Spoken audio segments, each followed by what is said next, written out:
truly know me, you must know the Nez Perce people.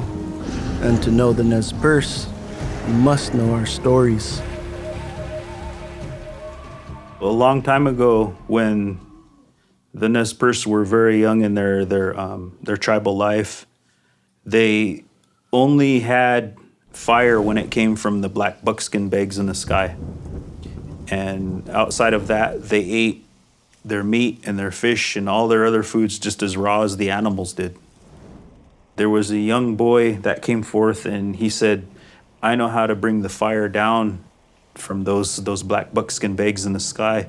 Allow me to do what I can to help our people to survive and have a little bit better life. At first, the council spoke against him. They said, no, that's powerful. You might let out too much if you try, and we'll all perish in fire. But then somebody spoke up on his behalf and said, look at the way in which we live. Maybe this young man can help us. That was enough to sway the council. And so he disappeared into the forest, and he made himself a really strong bow. He also made an arrow, and he put his entire spirit into that arrow to make it straight. And he fletched it with feathers from the bird that flew the highest.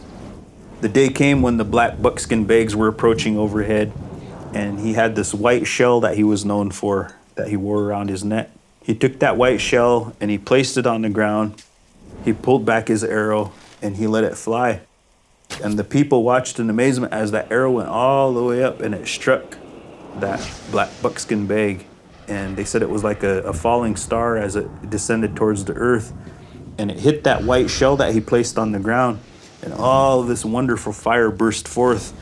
And everybody was rushing out and they were gathering up the fire and they took it back to their dwellings. And, you know, they cooked their food, they warmed their children and their elderly, and everybody was feeling good. And then finally they thought we should go out and we should, express our gratitude. They went out and they couldn't find him anywhere. But there was his white shell and it was touched by the colors of fire. That's a metaphoric interpretation of how the knowledge of tending a fire with a bow drill came to our people.